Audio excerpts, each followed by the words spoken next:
What up, y'all? It's me, your host, Lorena Lee. Welcome to Home Church. This is episode 9, and I'm here at the beach. At the beach. I got my overlays figured out. Underlays, overlays, all the lays. And I'm going to start off, this is episode 9, which is actually my lucky number. So I'm going to play a song that's pretty lucky for me. Lost at Sea, since I'm here at the beach today. And today, I'm interviewing my good friend, Sarah Haynes. So you have that to look forward to. She's a professional dancer in New York City, among 1,000 other creative things. And the theme today is Ingenuity. But anyway, I'm going to sing this song first. Don't have the lyrics. But if you want to sing along, you can just sing Lost at Sea at the end of the chorus. And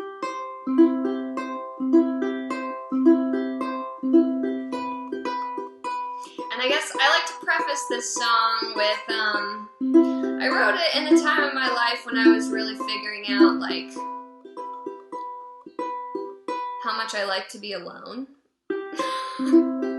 At the time that I was in college, and it was Tinder had just come out, and everybody's dating, and the cool thing is to hang out with friends all the time, which I love friends, and I love hanging out, but I love being alone, which isn't really fair in a time like this in quarantine. You know, I feel torn because, obviously, I like performing and being on stage, and meeting lots of new people all the time and connecting with people, but I also love being a hermit and doing things all by myself and hanging out by myself.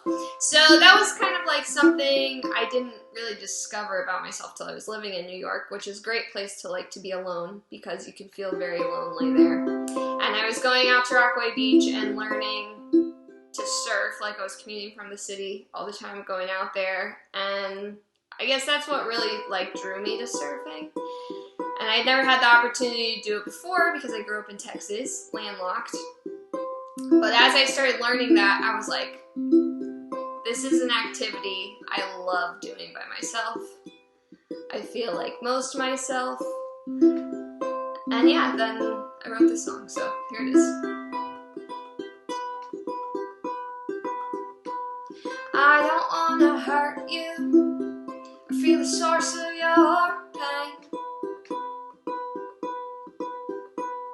I don't wanna trick you into thinking I'm totally sane. And I don't know any other way to be. And I know that I might be the slightest bit crazy,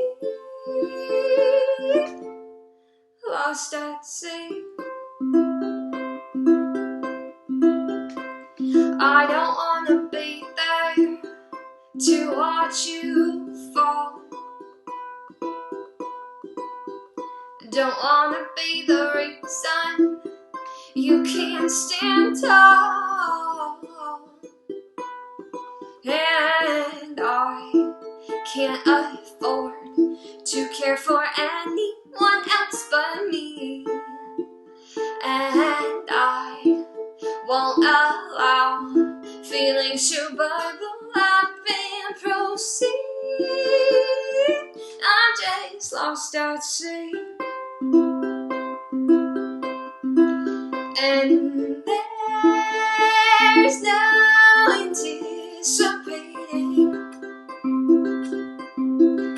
when a winter's chilly summer dissipating.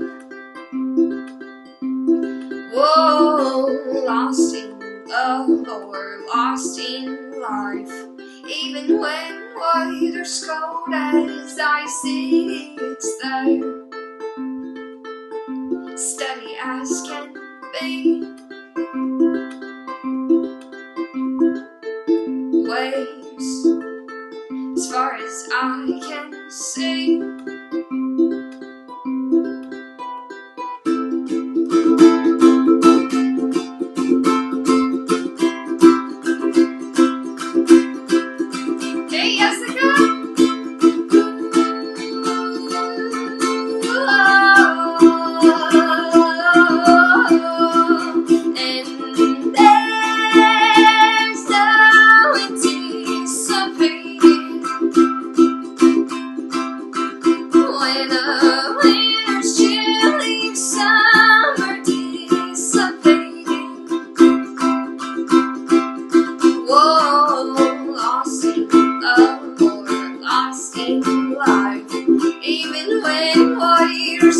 cold as I see, it's there, steady as can be. Waves as far as I can see.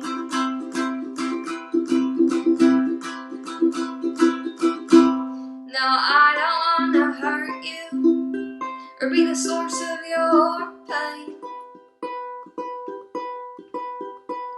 I'm just gonna leave right now before I can even be blamed.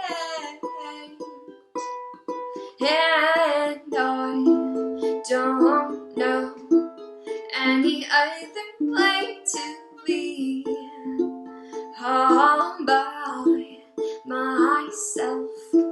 What you might call lonely, I call lost at sea.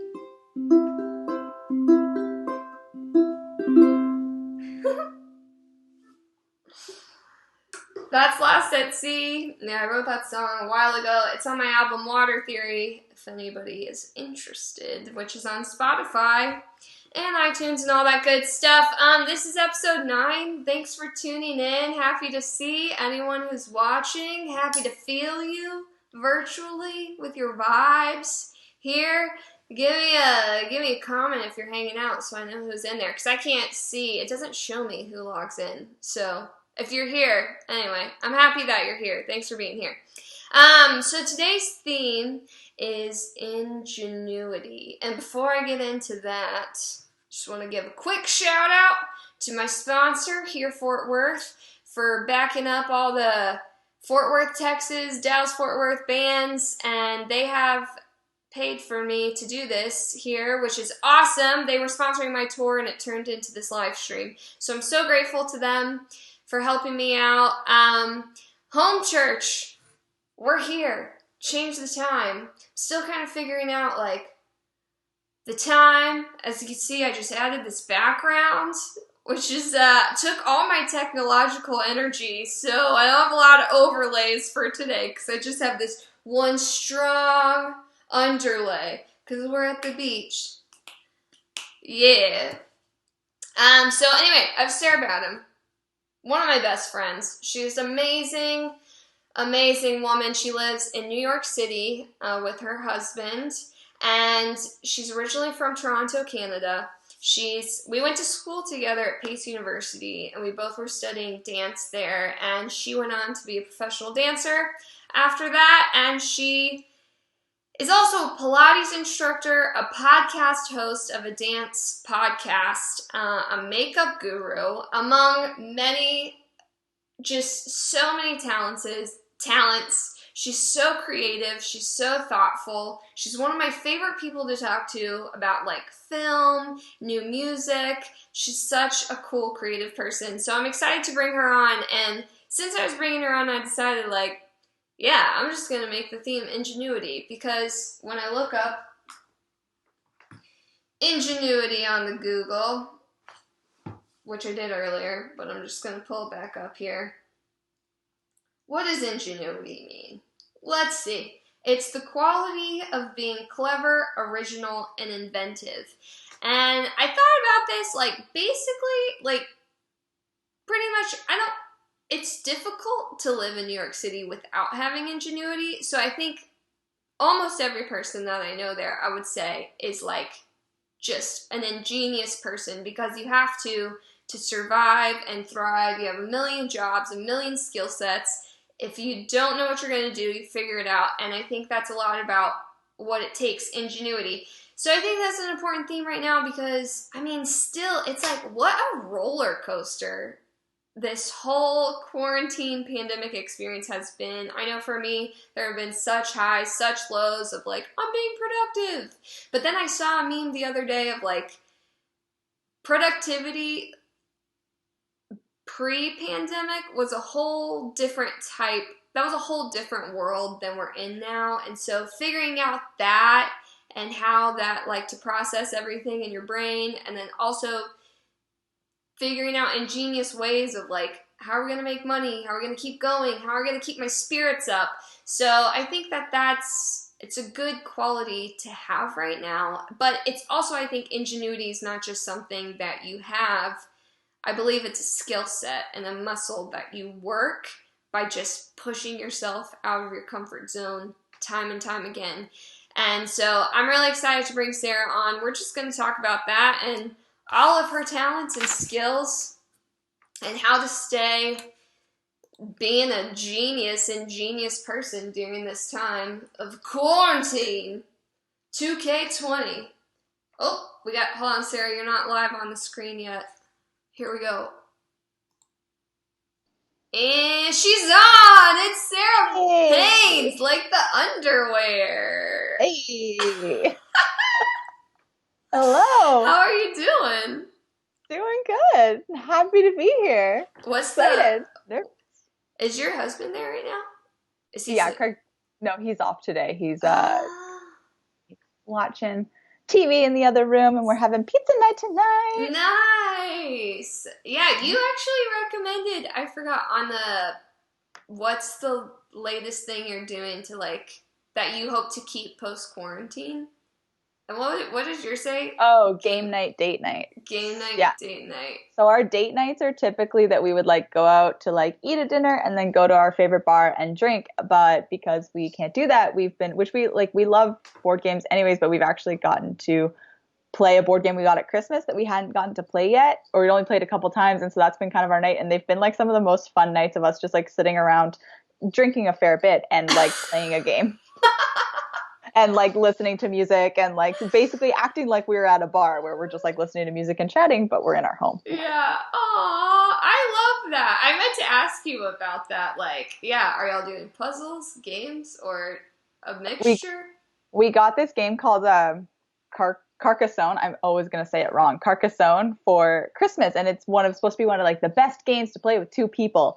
And it's you alternate, you're building a town or area, mm-hmm. and you get points based on how many things you complete building, whether it's you finish a road or you finish a town, and there's all these if you go online you can find all these more ways to play, and that's been what we're playing, and it's very Carcassonne. I gotta look that up. It's good. It's a good time. It's fun. Ross and I gotta do that. Some Carcassonne. Yeah, instead of just oh my god, I'm so traumatized from Ozark. Have you watched Ozark? I've watched the first maybe season and a half. We watched all 3 seasons. I'm that's what we need to do, something productive, like a game or a puzzle, because these shows, I have dreams that I'm laundering money and opening up new businesses, and I just constantly, and even still, it's been 2 weeks, I guess, since we finished the end of season 3, and I'm mm-hmm. still, I'll have, a feeling during the day of, ooh, I wonder how Ruth is doing, and, I'll wonder about the characters and want to, watch it, and I'm I can't break free of this freaking show. Craig rewatched, he had watched all except for the last season of The Americans, which I'd never seen before, and I didn't watch it all with him, but I came in and out, but it's about Russian spies living in the States in the 80s, and it's fantastic television, but the same kind of thing, we watched the finale and then we're both we'll have random dreams about a Russian spy, or every once in a while, out of nowhere, one of us will be I can't believe they did that, or what is this? It's just a memory in my real life, but it's from the show. Yeah. I'm only watching Queer Eye for the Straight Guy from now on, because something lighthearted. That's fine. I've been watching a lot of Disney movies every once in a while. This week I watched the first and the second Narnia movie. Highly recommend both. They were great. I hadn't watched them in a while. Dang. Yeah, I gotta watch them. I don't think I've actually ever seen the Narnia movies. I do recommend them. I had a good time rewatch. I really like that Lion, the Witch, the Wardrobe, and I hadn't watched Prince Caspian in a while, and I just was watching both of these, and I was this is so fun. This is rejuvenating my spirit. Yeah. Really, I'm also I should probably go watch Princess Bride. I'm kind of in a fantastical mode now. I'm I just want people riding horses and yeah. That's where I'm at. We were talking about Princess Bride the other day, my family. Yeah, it's so good. So good. So good. Damn. No worries. Oh, sorry. I should have shared. home church. I can't curse. Sorry, Mom, because she'll watch this later. Anyway, okay, so I want to ask you about your professional dance career and being a professional dancer and living in New York. Woo! So after college, what was like your first gig? Like the cruise ship, was that your first like big gig after college? It was not. After university, I worked at Busch Gardens. Oh yeah. It was my contract got cut short because of a mixture of things that were going on in my life, not the contract and nothing to do with like my performance of the contract, but visas and things. But I worked at Busch Gardens for 3 months and doing their German show for their summer season, which was the most fun. Yes. Yeah, 5 shows a day, just poking my life away. It was like, yeah, it's all like German, like polka dancing and oompa music, and the way that like the show worked, we were like, you were always seen. There was no off stage, so you were like, it started and you were out there for 30 minutes and then you came off. Like there was no on and off. You were there. It's in like their dining hall, so we also would like go down into the audience and you'd just be like, hope I don't slip on a French fry today. And then you'd run back up on stage. Like it was good times. Aww. Wait, so how long were you in that? For like a couple months this summer? So I was supposed to be there March till Labor Day. Okay. But I left mid-June. Oh yeah. Dang, yeah. Okay, so then from there, going to cruise ship life, which I actually visited Sarah when she was on a cruise, which was super fun. Yeah. But I don't know, I don't think, like, I'll be surprised if there's anyone watching that knows what it's like to work on a cruise. I don't know, maybe there's some people, but what's it like living on a cruise ship, working on a cruise ship, dancing your heart out, maybe in not the best conditions? I don't know. I mean, if nothing else, it is close quarters. And I will, like, I feel like a lot of things I always have, like, caveats for. My cruise ship was a very different style, although we're seeing a lot more of this now in, like, bigger cruise ship contracts. But, like, I was originally only supposed to be on there for 4 months. That was the original contract length, and I stayed 2 contracts. I stayed there for 9. Which we're seeing a lot more in cruise ships now. Like, I know a lot of cruise ship companies are trying to do, like, shorter contracts, and then there's still the ones who are doing like 9-month contracts and everything. But definitely like close quarters, you have to find time to be by yourself. I was dancing every single day. I had a show every night, sometimes 2 shows every night. And then during the day, I would just kind of use that time for myself. But I mean, it was great. I got to live basically in Florida and the Bahamas for 9 months, and it was fabulous and wonderful. And I met some really, really, really amazing friends who I'm still like in touch with today. And but yeah, it's definitely just you're just kind of in this weird bubble. That's kind of the best way to describe it. Is you're living in this very strange bubble of like people, and you're like, it takes you 5 seconds to commute from your home to your show, to your work, and you're just Do you feel like you learned any skills during your time of like, okay, it's just this one tiny box of a room for the next year or so of my life? Like, any skills that you picked up during that time for keeping your mental sanity that are helping you now? I mean, it's like, a pretty general question, but it's a pretty general question. I mean, same way as to right now as I did on the ship, I am moving my body every day, and yes, I was using the gym as opposed to like my little box of the room to work out. But I think like, no, I guess like listening to what you need. Although I had to really work on that on the ship of like listening to my body, especially because it was like, you have to perform. Do you need a nap right now? Like, that's what you should do. I read a lot. I read and listened to a lot of podcasts. Like, I feel like that's what I was like doing on the ship, and watching movies too. But I think that kind of, I mean, in thinking about now, like, I guess some of my like thoughts that I have during quarantine, that I'm like, it's okay if I sit and watch a movie, or it's okay if I sit and do this because like that's what I can do today. Like that kind of thing was definitely on the ship. Like there were days that I would, especially when we were in the Bahamas, you'd want to be like, I'm going to go out and go to the beach and blah, blah. or even like, I'm going to go lay out by the pool and blah, blah, blah. But like other days it'd be like, I think I just need to be alone in my bubble, especially, Yeah. which is kind of opposite of quarantine, whereas like you were always around people. Like you couldn't actually find time to yourself except for when you were in your cabin. So sometimes you were like, this is my space. This is where Yeah. I am. I'm going to keep it as tidy as I can because this is my space. And Yeah. yeah. Do you feel too though, like being on the ship, it was like being quarantined, but you didn't get to pick who you were with? Um,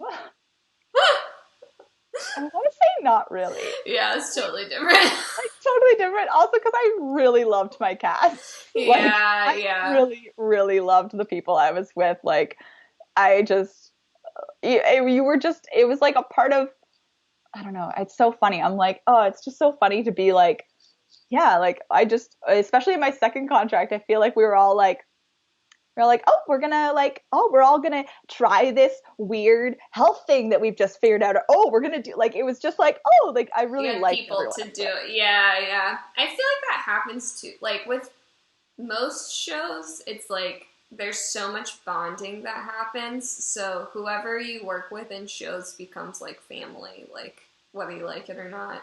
So I Yeah, can't imagine there, especially.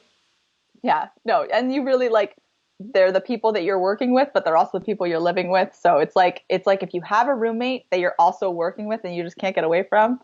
So you definitely learn how to like find your time for yourself, but also like those are the people you're with. Like, and that's also, that feels like a very like thing I also picked up when I was younger, when I was going to camp, and like those are your cabin mates. Like that's Yeah, who you're with for the next month or 2 weeks. Like so just true. figure it out. Like Yeah.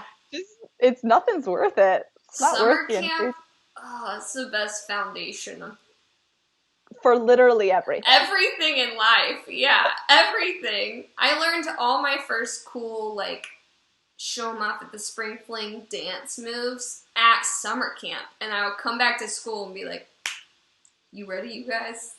I got cool this summer. Oh yeah.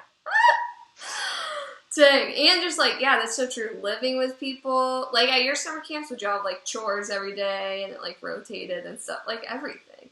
Yeah, you like had to make sure your cabin was clean because someone was gonna come, because Captain Cleanup was gonna come around and check if your cabin was clean, and you Yeah. wanted to have the cleanest cabin so you could get the trophy because obviously, like Yes. that's the most like other than, like whatever like team sport you're doing, like you wanted to compete against all the Yeah. other cabins because Yeah. you want to have a clean cabin. It's the best. I actually just realized she just commented Jessica. She was a summer camp counselor for Oh my god, me. that's Yeah, I awesome. know. I don't remember how old. Maybe like I was like 11 or 12. I don't remember what year it was, Jessica. But yeah, it was the best. She was the best counselor ever. Like it was so fun. I freaking loved that summer camp. Prairie Ranch summer camp in West Texas. Hey. What was yours called? Wanakita. It was a YMCA camp. YMCA Wanakita. Woo woo. Whoop, That's how it, whoop. like, and three of my best friends. That's where we met. Was working and being at camp together, and I still. Yeah, wait, is Maddie one of your camp friends? Yeah. House fit. So y'all, anybody who was watching last week when I did the house fits of the weekly house fitter by Maddie, that's like Sarah's best friend. I know Maddie because of Sarah. Yeah. Ah, summer camp. I'm not in a themed house fit today because it was supposed to be like something you haven't worn, and I'm wearing the black shirt that I have worn 90% of quarantine. Dang, I forgot to look at this week's. But tomorrow I know is on Wednesdays we wear pink, so that's the easy one to do. I'll do it again. Yeah. I just decided to match Bo, my nephew, today because he was wearing tie-dye, and they said, all right, I'll Makes match sense. that. I'll do that. I got that. So what has been, because also from the cruise ship, then you got into magic assistant. Mm-hmm. So what, I don't know if that's your favorite gig, but just of all the dance gigs you've done, and also, wait, most recently, Sarah was just in a music video. I just watched it before Oh, this. did you see it? Yeah, wait, what's the artist name? I did a bad job. I don't know. This Wait, is here, I'm so gonna look bad. him up. I know, it's terrible. It's either Prime or it's Primme. So I'm guessing it's Okay. Prime, but I actually don't. I've never spoken it. Okay. But yeah, Primme. And that was part of Leg Up on Life, which is a show that Daniel Gold, who's a choreographer in the city, has put on a number of times. And so this was their first, what he called their life stream. So a lot of choreographers and artists and drag queens and all these people put together either a live show or like a pre-recorded something like the music video. And so on Monday night, it aired on their Facebook. I didn't realize that was what it was for. Like, yeah, how it worked. Yeah, I cool. wasn't with it to like promote beforehand, but now the music video's out, so I can be like, look at this. I did this. Yeah. So last week when you were doing Home Church, one of the things I was doing while listening to Home Church was putting on a full face of makeup and filming it. And filming it. I was like, oh, I'll just listen to Laredo while I actually like fully do my full beat to put on one of my few like nice dresses here and dance around my room. Oh, yeah, it's a really cute music video. I really enjoyed watching it. Everybody should go check it out after this. I'm going to put Sarah's info up at the end so y'all can see. But speaking of makeup, Sarah became like a makeup guru just out of nowhere. I don't know the process. I don't know how it happened. I only see you every few months, if that. And so I'm like, wait, when did you suddenly get so good at doing makeup like a professional? And how was that journey for you? So, all of this is technically intertwined. I think I really first, like, makeup as I was growing up was always based around dance. Yeah. So it makes sense that like my makeup skills have been like through dance gigs, but I will like that first Busch Gardens contract, another great friend that I made on that show named Cassidy is a makeup, like she is a makeup person. Like she's a hashtag influencer. For sure. Although she also, but her thing on her influencing right now is crocheting, which is also really cool. What a skill set. Okay, like, Cassidy. Yeah, no. Dang. But Cassidy was the first time I watched someone like do their makeup for a show and would like contour, do all the things. And that was when I was like, wonder if I can learn how to do this. And so it was always by watching. So it's always been someone like in a show, and that was the first time that I was like, I'm going to figure this out. And so I would do a little bit here and there. And then I always had to do makeup for gigs. After Busch, when I was back in Toronto, I was doing a lot of like corporate stuff. So I had to figure out how to like do a nice full face or that kind of stuff. And then it kind of just continued. The ship, I was learning from people. I was also making enough money that I could buy more makeup. Yeah. And then definitely the magic show, the two girls that I did the magic show with I was with, technically there was 5 of us and then there was 3 of us, but Alex and Erica, who are like the hardcore, like they are magic ladies the most. They are makeup people as well. And I would just sit and watch and then be like, I wonder if I can figure that out. And so I like learned by watching, and it's always been watching people. And it's also just fun. Makeup is so fun, and you don't have to do anything crazy, but you just can't. But it's always been through like dance and those things. And then I've had to learn also how to like tone it down. Because also if I'm not in a show or anything and someone's like, oh, you want to go out and get drinks? I'm like, great. Like, I can do this. Yeah. Even like, there was one audition this year and it was like, there was a lot of people there, but I was sitting in that room for a long time and I did my makeup how I would normally do audition makeup, which is like a half beat. Like my eyes are done. I have a bright lip on. Like it's mostly done. And this one girl was like, oh my gosh, girl, full beat. You got it going on. And I was like, oh, and I had to look around. I was like, I'm like, are other people not? And I was like, oh, like, whatever. I'm very happy to be in this very full face of makeup. I think that's the thing with makeup and clothes is it's not like, to me, I don't know. I think it has the stigma sometimes as like, oh, you're insecure, so you like make up for it. You know what I mean? But it's like the opposite. Like to me, to like be my full self in makeup and fashion takes so much courage that I don't always have. Yeah, it takes a lot of courage. It's like you obviously took time to do it. So it's like you care. So you're being very vulnerable about your self-care.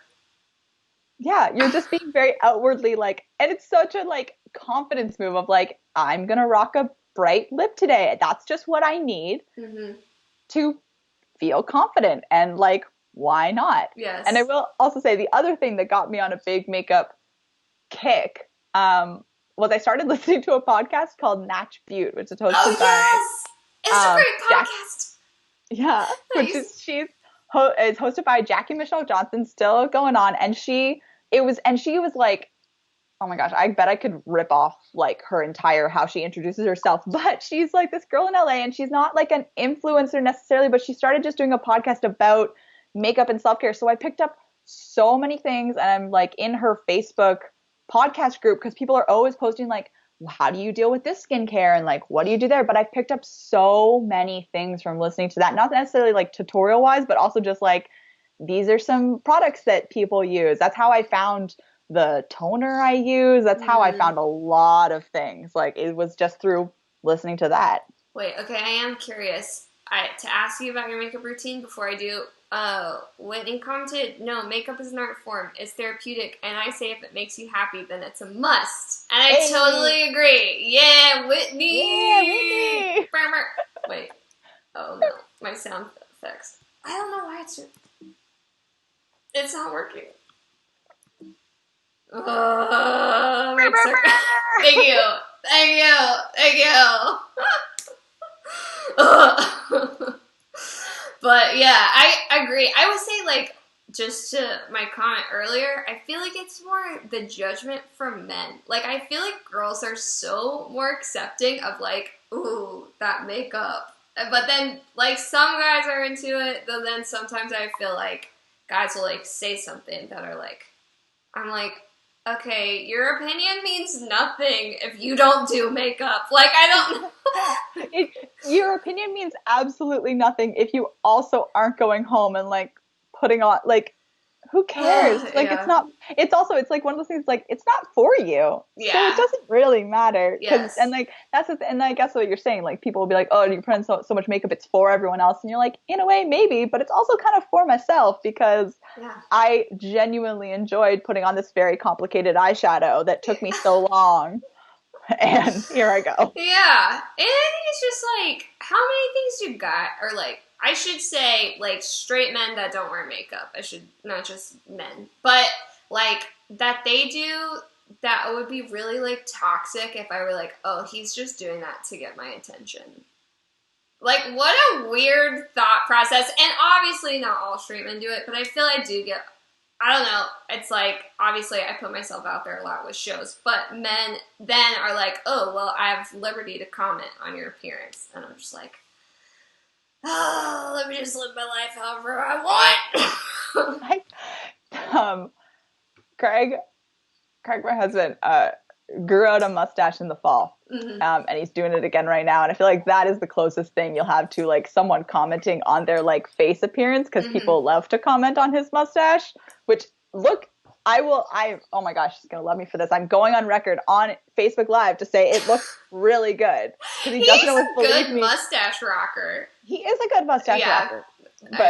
But that's his, like, I feel like that's the thing that, like, right now I'm like, oh yeah, like men I guess could, if your facial hair, people are like, oh, like why'd you choose to grow that beard? Like, it's true, yeah. Ross has a big beard right now and he's getting a lot of flack from anyone that he FaceTimes with. Like, oh, what are we, Amish now? What are you, yeah, building furniture and going Amish? Blah, blah, blah, blah. So, but I don't know. Ashley's in here too. What up, Ashley? Hi, Ashley. Welcome. Okay, wait, so back to your skincare routine. I'm curious. Like a quick rundown. Because then I want to talk about podcasts. And then Okay. Quick rundown of my skincare routine. I am very basic with my skincare routine. Sometimes I get a little like there are things I'll like throw in, but like right now, I wash my face, I cleanse it with the Trader Joe's cleanser. I should have like brought it all out. I could have like influenced and had it all in the. We could do a recap. We could do another recap one. Yeah. But it's wonderful. The Trader Joe's face wash is brilliant, and if you're making a run for groceries, highly recommend. It's like it's like exfoliating. It's antioxidant. It's really gentle. It's really nice. So I cleanse. I use a toner. Right now I'm using the Pixie Glow Tonic, which I'm almost out of, so I'll probably just go to Witch Hazel soon because it's easier to get at CVS. Nice. And then I moisturize, and then during the day I put on sunscreen mostly. What do you use for moisturizer? I've been using the e.l.f. daily hydrating moisturizer, which again is just like a drugstore or Target thing, or Yeah. ELF, if you want to call it. But it's also been really nice and it smells really nice. But I've used a mixture of moisturizers. I got in a FabFitFun box, I got a really good moisturizer a while ago, but it's gone because I was just like, this is so beautiful. It's great, yeah. But yeah, and then I use the Supergoop Unseen sunscreen, which is like the nicest. It's like 40 SPF, and you could basically use it as a primer if you wanted. And then, yeah, that's like kind of my basic. And then if I am doing my makeup, maybe I'll throw a primer on top. Right now I have the Too Faced coconut, or I get, what's it called? I don't know. It smells like coconut. It has coconut water in it. It's really nice. And then I'll like do my makeup. And if I'm doing makeup, I might throw a setting spray on at the end, but like that's it. And then my nighttime routine is basically just like, if I'm washing my face, if I have to get makeup off, I will put coconut oil on to get the makeup off. And then I stand by the makeup erasers or erase your face. Yeah. Those microfiber cloths actually work, and they're so good. And then you don't have to use makeup wipes, and where it's just one thing off of the like single use thing. But wet that, wipe it off, wipe off the oil, and then I'll like wash, tone, moisturize, and like that's my nighttime routine. Sometimes maybe I'll exfoliate, maybe I'll do a mask if I want. I'm not really crazy with it. It's very basic, but I like it. It's working.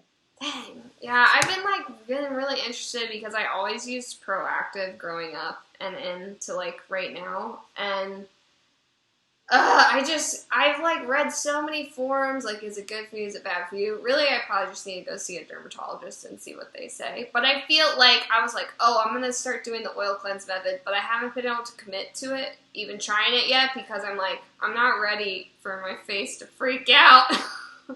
It is. I remember when I was doing the magic show, I was living with my aunt who makes soap. Mm-hmm. And so there was a lot of like things in the basement. And I made a makeup remover that was like mostly coconut oil and some other oils in it, and then charcoal. But that, I remember the first couple times I used it, my face kind of freaked out because it is like a lot of oil on your face. Like it's a little weird. Yeah, that's, I'm thinking maybe I'll start next week. I don't know. Whatever. Do you. Yeah. Just do it. I ordered them. They just all came in, so I'm like, okay. Alright. Gonna muster up that courage and do it. Just see. I don't know. Because then there's, like, controversy about the oil cleanse method. Does it work? Does it not? And then sometimes, like, that's my other thing with makeup. Sometimes I'm all about it. And then other times I feel, like, guilty for not just being supernatural. Do you ever feel that? Do you ever feel a sense of guilt for, like, dyeing your hair and being a fake person with your makeup and hair sometimes? I'm, like, totally contradicting myself now. No, I don't think I ever feel guilt. I guess sometimes. Like, so, like, today, because I knew I was going to be on here, I did my brows and I put on mascara, but, like, that was it. But that's been, like, the most I've done in quarantine, basically, other than, like, when I've had to film something.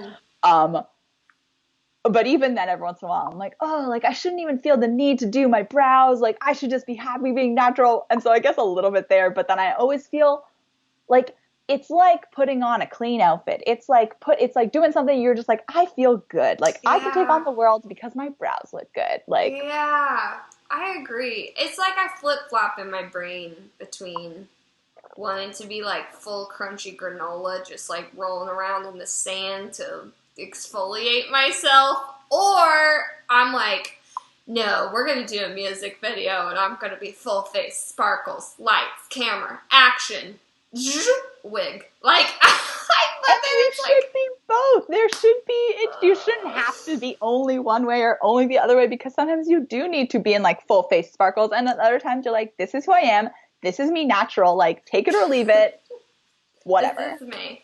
This is me. Just my crunchy granola soul. Yes. I know, maybe I need to concoct up a good philosophy that marries both worlds. Because I think you're so good at having such a rational brain about all that stuff, you know what I mean? Like, I really think, you're like, I just commend you at being like, because it's fun. That should be enough. There's no extra thought. It's like, it's fun and it feels good, and that's what matters. that takes me a while to get to. I will say I am the biggest overthinker, but then think other things. I'm like I'm such an overthinker, but me at my best, I'm always like making decisions. Like if I'm so like, yeah, like I've you think a lot, but then if you can come to the point to be like, no, this is just fun. This is fine.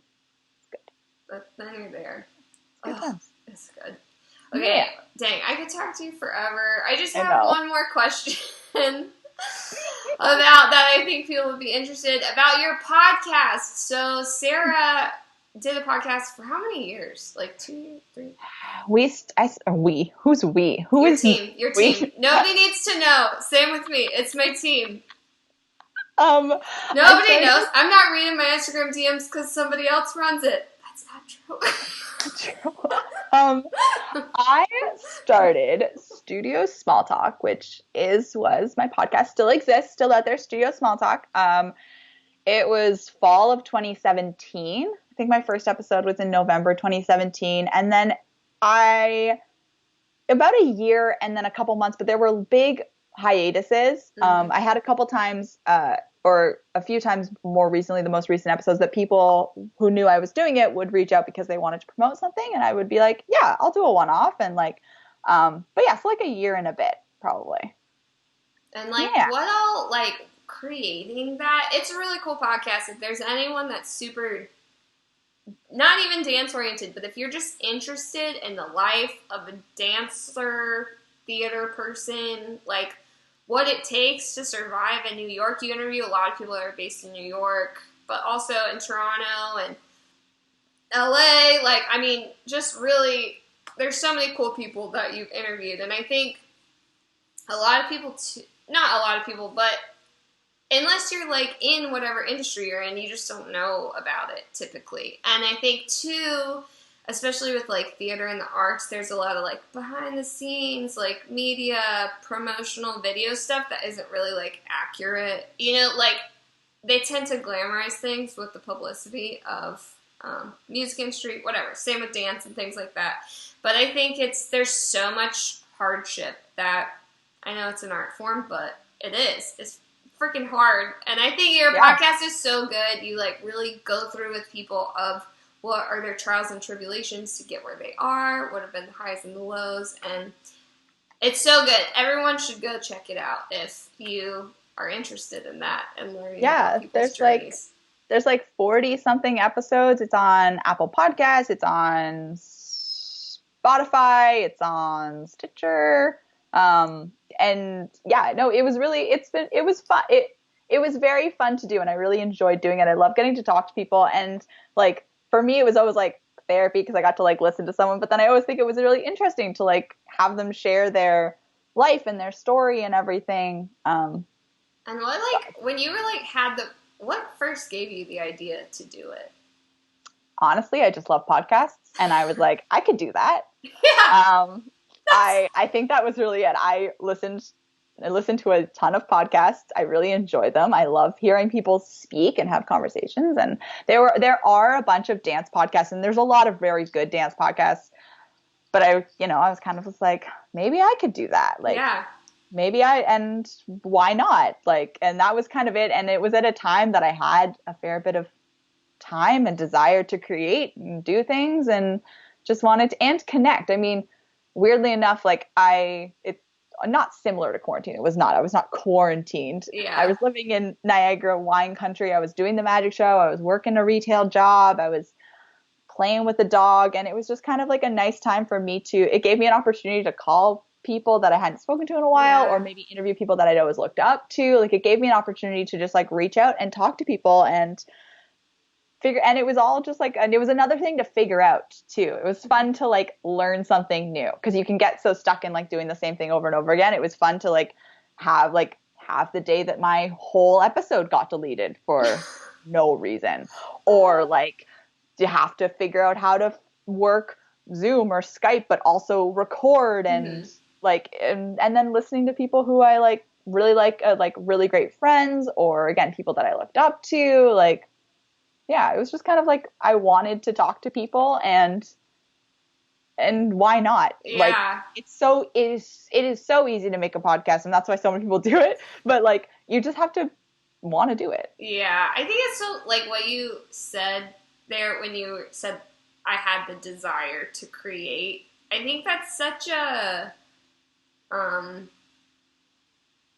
the desire to, like, see a creation through is so huge. And I've just been thinking about that a lot. Because definitely during quarantine, like, I don't know, I realized just now when I was doing Last at Sea that, I mean, that's the first time in, like, 4 or 5 days that I've picked up the ukulele, played, and sang.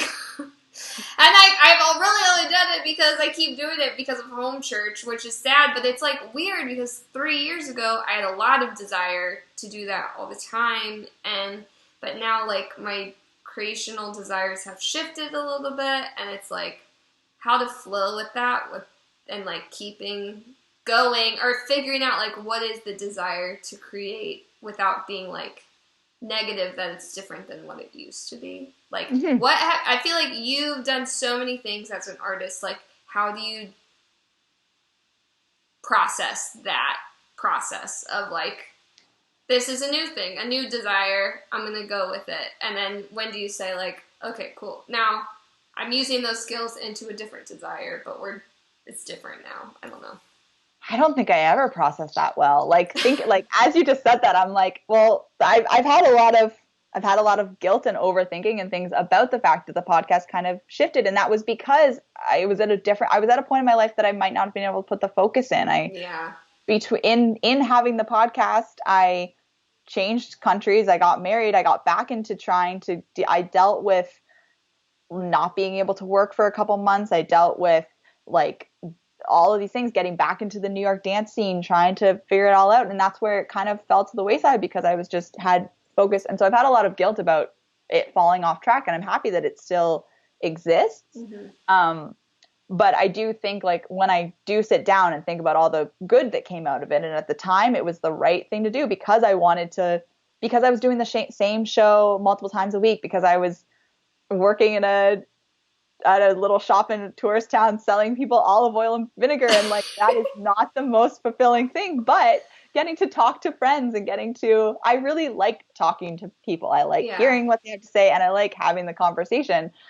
So it like fulfilled that. And I think that in other ways, like, maybe because I was back in New York and I was around people, so my desire to connect with people, I was doing it in person. I wasn't having to, and I was figuring out everything. So I don't know if I ever deal with, like, the process of changing where my creative desires are falling, because at the end of the day, my overall creative desire is to have a thriving dance career. Everything else is just kind of like I throw in on top because I want to have different outlets of, like, connecting with people. And I guess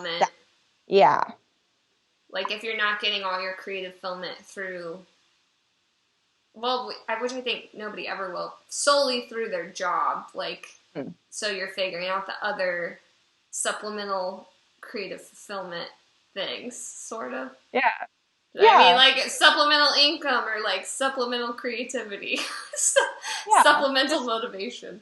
I think I always referred to the podcast, and I still kind of do, as a passion project. Like, I wasn't making any money. This was solely because I wanted to, again, like you're saying, like, do something, see it through. Like, I recorded it, I sat and I edited it, I would put it out there, it was out in the world. Like, that was the thing. And it was definitely, like, a passion project of just, like, this is something that I want to do. I want to see how this works. I want to go. And I've told you, I have other ideas for other podcasts, and I just need to, like, stop thinking and do it. But I also want to make sure that, like, I think I would go into it with a better outlook of how to have your own podcast this time, because I went a little too, like, I'm going to put this out every week and do it all the time. And that left me feeling really guilty at the end. But I think having the clear head about, like, where you want to go and, like, why you're doing that certain passion project helps. Yeah, definitely. I feel like I'm talking in circles. No, I totally, everything you said, I'm like, yes, check, It is true, and I think it's important, too, to, like, simmer on ideas for a while before, like, I mean, there's such a thing as overthinking, but it's, like, the delicate balance of, like, just going for it, but going for it with enough simmer time so that it's not, like, you go for it and you're just suddenly in the deep end and you don't know how to swim, you know? And then you let yourself down because you drown. Like, instead of, like, staying alive. Yeah. I mean, you have to go, like, yeah, I think that there's a balance, and that's kind of, like, it was one of those things, like, I talked about it for so long. I was like, I'm going to do a dance podcast, I'm going to do a dance podcast, and then I did it, but I didn't think about it in the long term. Yeah. So that's why I think I got kind of run down, whereas this time I can be like, yeah, I know how to podcast now, but I can see it a little further.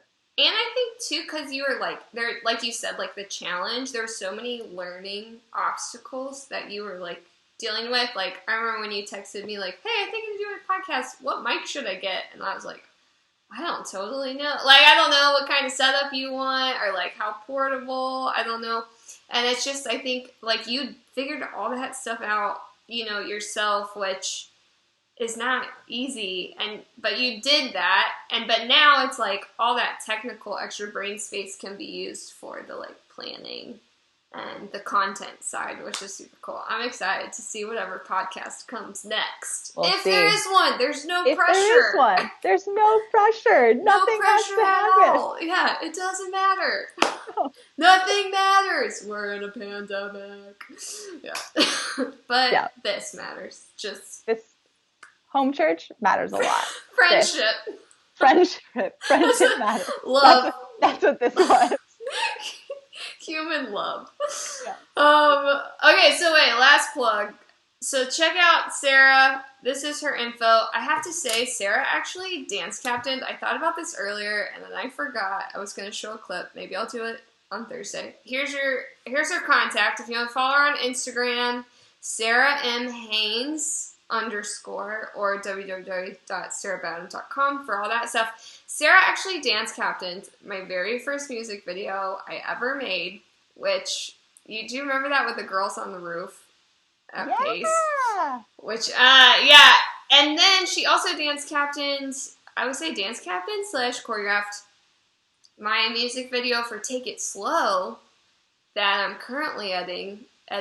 That'll be out, like, in June. Which you don't know. Remember in Philly? Oh, yes.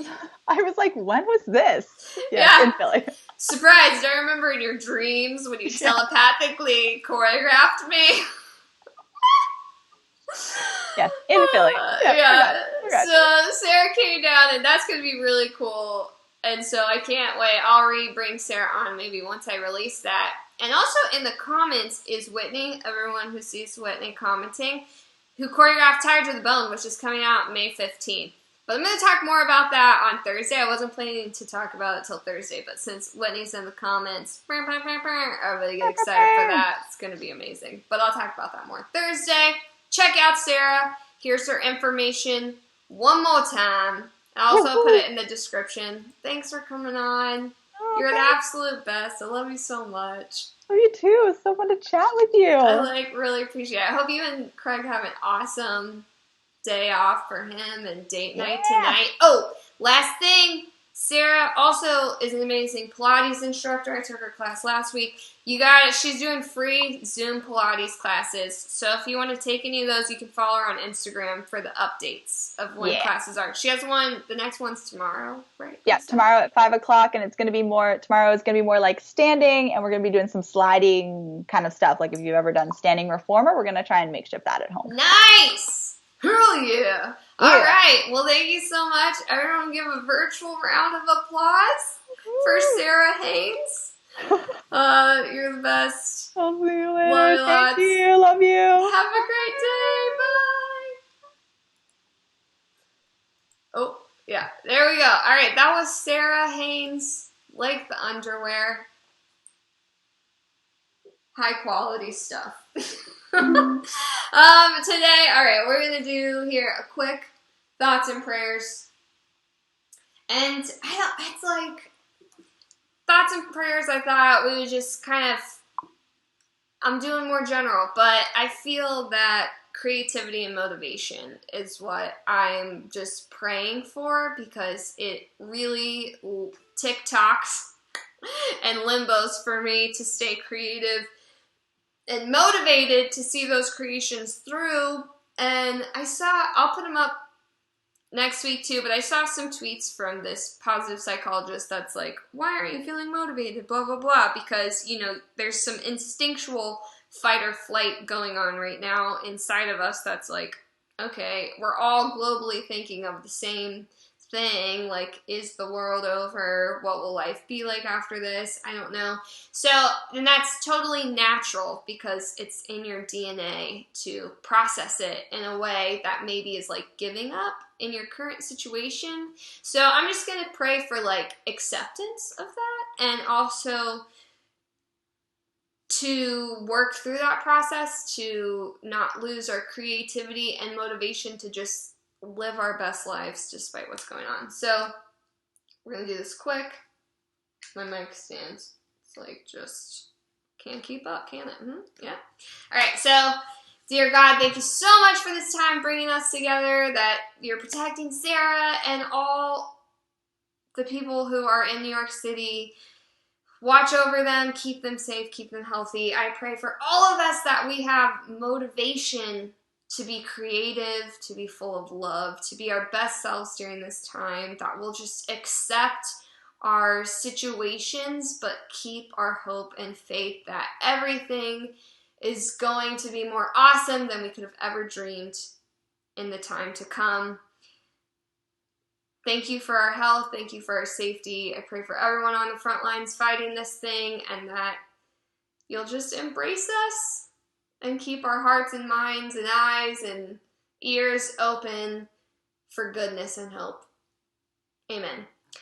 All right, for my last song, I'm saying a prayer, and now I'm about to do a cuss word. I thought, because I don't have the lyrics up, but surely whoever's watching, does anybody know a little song called Rich Girl? Anybody? Rich Girl? You're a rich girl. I just thought I'd do that. I used to do a mashup of that all the time, playing live.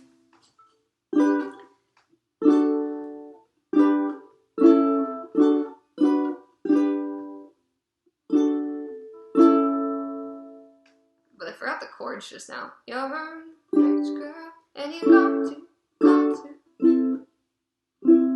You're a rich girl, and you're gone too far, 'cause you know it don't matter anyway. Hey, you can rely on the old man's money. You can rely on the old man, honey. It's a bitch girl, and it's gone too far, 'cause you know it don't matter anyway. Say money, but it won't get you too far, get you too far. Oh, are you singing there? Say money, but it won't get you too far, get you too far. Say money, but it won't get you too far, get you too far. I am trying out of the rain. It's so easy to hurt us when you can't feel pain. Don't you know that love can grow? 'Cause it's too much to give when you're bound to live all the thrill of it all. Whoa, you're a rich girl, and you're gone too far, 'cause you know it don't matter anyway. Rely on the old man's money. You can rely on the old man, honey. He's a rich girl, and you're gone too far, 'cause you know it don't matter anyway. Say money, but it won't get you too far, get you too far. Then when I'm mashing it up, I put like 3 other songs. Too far, get you too far. During the time of well, and watch me nay, and watch me win, and watch me nay, and watch me win, and watch me nay, and watch me win, and watch me nay, and watch me win, and watch me nay, and watch me win, and watch me nay, and watch me win, watch me nay, and watch me win, watch me nay. Then we got take me down to the paradise city where the grass is green and the girls are pretty. Oh, won't you please take me home? Take me down to the paradise city where the grass is green and the girls are pretty. Oh, won't you please take me home? Oh,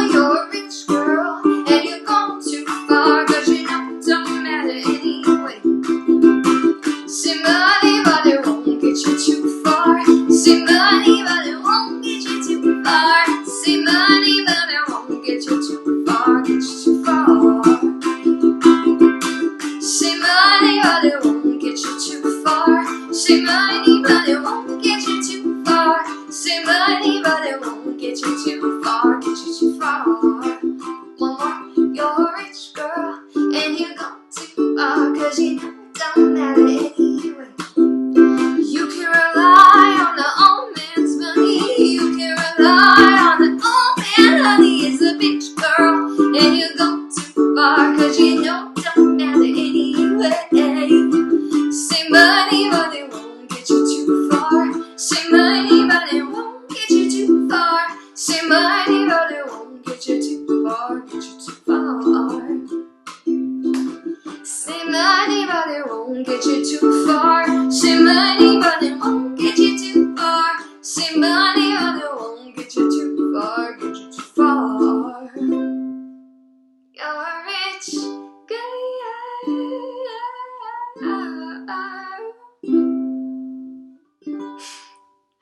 That's the end. Yeah.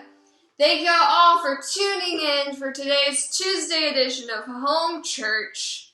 Episode 9. Super long episode, but it's hard. When I interview my friends, it's really hard. I got a lot to talk about. We got a lot to catch up on.